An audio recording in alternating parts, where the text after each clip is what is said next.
EA dropped the gameplay deep dive today for College Football 26. They also dropped one of the campus huddles, the blogs with a ton of information. It's like over 40 pages long. So we're not going to go over literally every single detail. It's way too much to do that.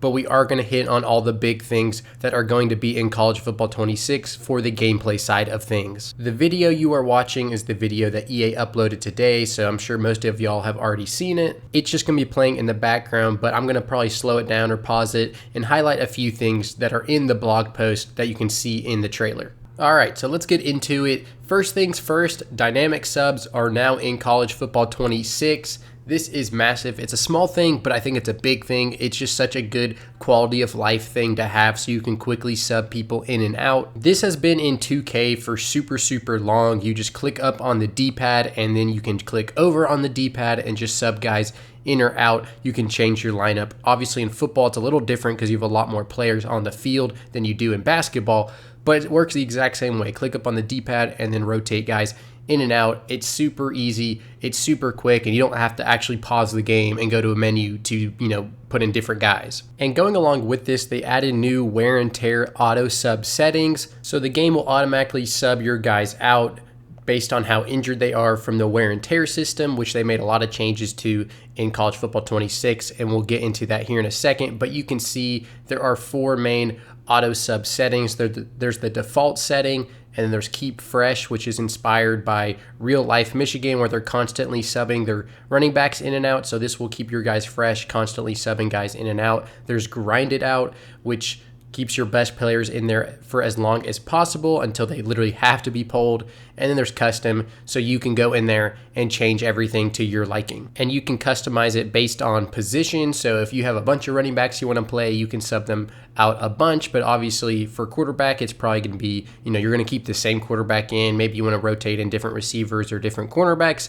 We should be able to do that now. And we also already have it confirmed that formation subs are in the game. So it sounds like there's going to be a lot of improvement when it comes to the game management and getting guys in the game and getting guys out of the game. So that will be awesome. So like I said, they are making a lot of changes to the wear and tear system and giving us a lot of customization. So they said they've introduced complete customization of the wear and tear experience. So you can change all of these things listed right here. So like the first one says normal tackle impact. So you can either bump up or decrease the impact it has on a player when he gets tackled within the wear and tear system. You can see hit sticks. So if you want to make hit sticks even like more damaging to players, you can do that.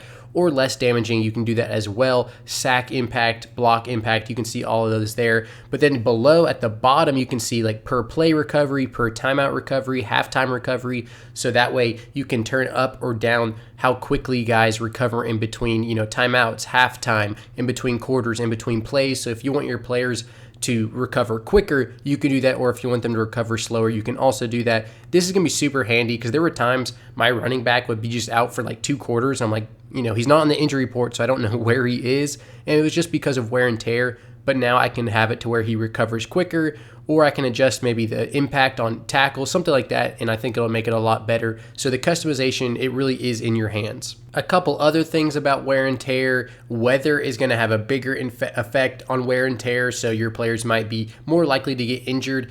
If it's raining or snowing or whatever, which is realistic, you might slip or whatever when it's wet on the field. So that's going to be apparently a bigger effect in this game in College Football 26. And then the other thing here, and you can see it on your screen, is that when your quarterback's health dips below 60%, you're going to actually see like an animation of him clearly being hurt or clearly being like agitated, like his arm or his shoulder or whatever. He's clearly injured. They say this is specifically for quarterbacks, so I don't know if it's going to be, with other positions as well. But it's a good, realistic effect there that, if a player is hurt, he's obviously going to kind of show it on the field, and it kind of reminds you, hey, maybe you need to sub this guy out. And then this leads into abilities. So wear and tear and abilities are going to be more closely tied together this year. Abilities are going to be dynamic throughout a season and even in a game. So if a player starts to get hurt, like in Dynasty mode, it says he can lose up to 2 tiers in a physical ability throughout the season. It says it's rare, but it can happen. So like if your player is getting hurt and you keep playing him, maybe his, gold ability drops to silver and then it drops to bronze. So it creates another layer of roster management and ensuring your players are healthy. And by the way, you can turn off wear and tear. You could do that last year, and obviously you'll be able to do that in College Football 26 as well. But the cool thing is, with all those new customization features, hopefully even if you're like, I don't really like the default wear and tear system, you might not just simply turn it off like you would have in College Football 25, but now you can actually just adjust some settings to your liking. But abilities don't only go down, they can actually go up too. I don't know if they can go up throughout a season or just in a game, but they are introducing a new Heisman tier for abilities. So last year, the highest tier was Platinum.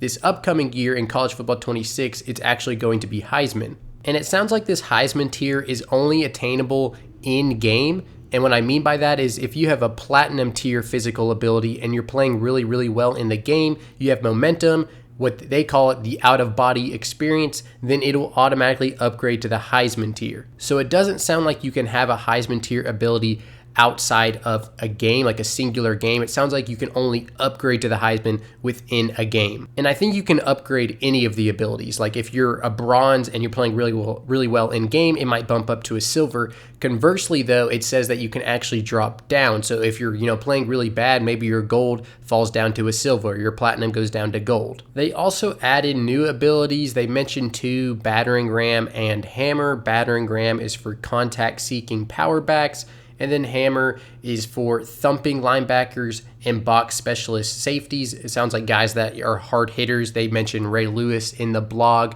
But those are the only 2 new abilities they mentioned. I think the rest of them are going to be mentioned in one of the other deep dives. There's also 10 new archetypes, and I just mentioned a couple of them: thumping linebackers and box specialist safeties.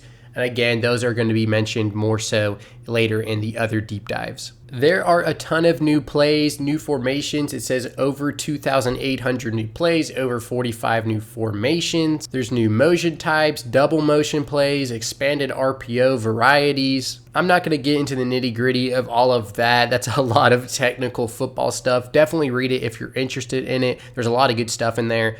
But for the purpose of this video, I'm not really going to go over all of the new plays and formations. However, I will mention that they are adding like real life packages from last football season. So it says Penn State shotgun gate, Ole Miss's wildcat deuce wing, Rice's pistol wing back. So that's pretty cool that they're like putting legit formations and looks from real life into this football game. I wonder if it's actually named like the exact real life thing. I think it is based on what they've put in here, but that's cool. I wanted to mention that. They're also adding a new quarterback field vision, so you can read this here. Field vision accounts for your quarterback's height, the size of offensive and defensive linemen, and their proximity to the pocket. Skipping a couple lines, it says in College Football 26, when a shorter quarterback is surrounded by taller linemen, receiver icons may fade to reflect obstructed sight lines. So this is low-key discrimination against short guys, but it's realistic. Obviously, like when you're trying to recruit a quarterback or draft a quarterback, you're looking for a certain size, a certain prototype. It's rare that guys like Drew Brees have success or Bryce Young have success. Normally you want your guys, 6'2", 6'3", 6'4". So those 5'11 guys, 5'10 guys, they might struggle a little more because they physically can't see over the line in front of them. And so this is adding a layer of realism there. I think it's pretty cool. Like you might not recruit that 5'10 quarterback because he might have trouble throwing the ball in certain, formations or certain scenarios. But like I said, it's not just the quarterback's height. It's also the lineman's height, the certain formation you're in. Like if you're under center, it's going to be a little harder to see. And speaking of quarterbacks, in College Football 26, there's going to be a bigger disparity between elite tier quarterbacks and lower tier quarterbacks. They said that lower rated quarterbacks were more successful in College Football 25 than they wanted. They want there to be a bigger gap between those lower rated guys and the higher rated guys, again, which I think is realistic. You'll probably notice that when you're using a quarterback, like if you're using a 75 overall dude versus a 95 overall, there's going to be a big difference. But also, the AI quarterbacks, the CPU quarterbacks, if you're playing against a 75 overall quarterback, he's going to suck. If, he's higher rated, he's going to be good.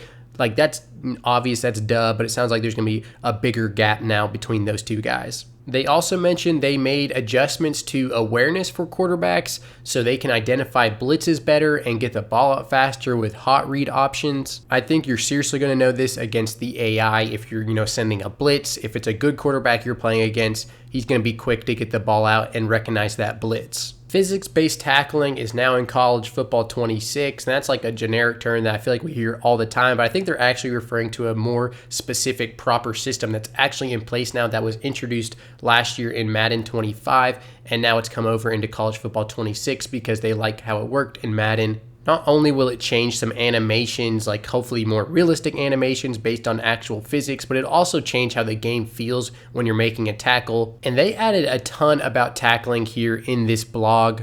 So there's new tackle types, there's new tackle animations. They've adjusted the hit stick tackles, which I think is good because I didn't really like them last year. They felt a little off to me, so I'm hoping that feels better in college football 26. They mentioned they adjusted how a quarterback looks when he gets hit, preserving the realistic arm positioning because obviously a quarterback's trying to protect the ball when he's getting tackled. He's also trying to throw the football still.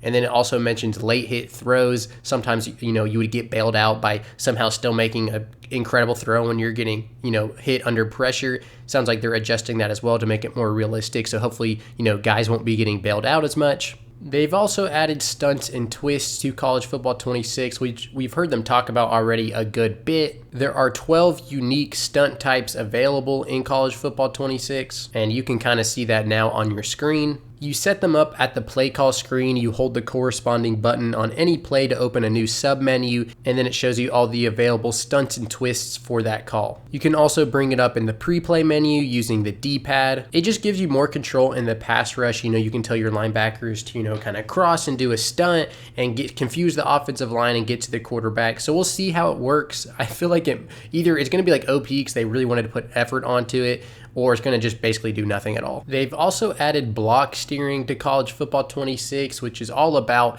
the trenches, the defensive linemen and the offensive linemen. This takes into consideration a player's strength, weight, and ratings like block shedding, run block, and impact blocking. And then most importantly, it's all about momentum. So you can physically do this with the controller. You hold the right trigger and the left stick, and then you can kind of angle which way you want to, do the block, angle the block, or if you're the defensive player, which way you want to steer the offensive lineman, trying to maybe clog a hole. And if this works, this is actually pretty cool. I think especially on the defensive side when you're using a defensive lineman, because previously it's basically just like if you can do a swing move or a spin move and get past the offensive lineman, then you can tackle, the ball carrier.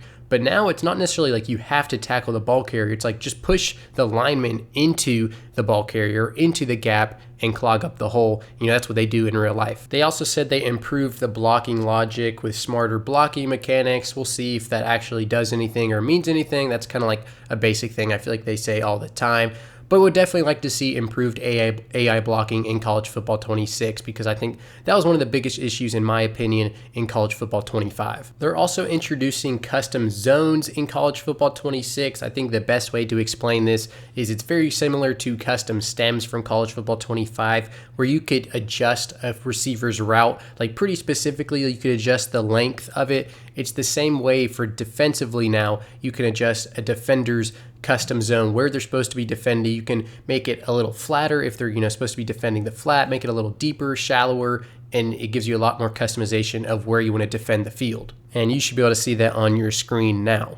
Another cool thing they added for the defensive side of the ball is route commit. Route commit lets an individual or your entire secondary aggressively jump routes based on your read of the offense. In pre-play, press R1, then left or right on the left stick, and your entire coverage unit will aggressively break toward either inside or outside breaking routes. If you guess this correctly, you're going to shut down the routes, but if you guess this incorrectly, then you're kind of screwed. It's going to be a blown coverage. So I kind of like this. It's, high reward, high risk, but I think sometimes it's good, especially if a player is going to, like if you're playing online and you're consistently getting beat by like the same outside route or the same across the middle route.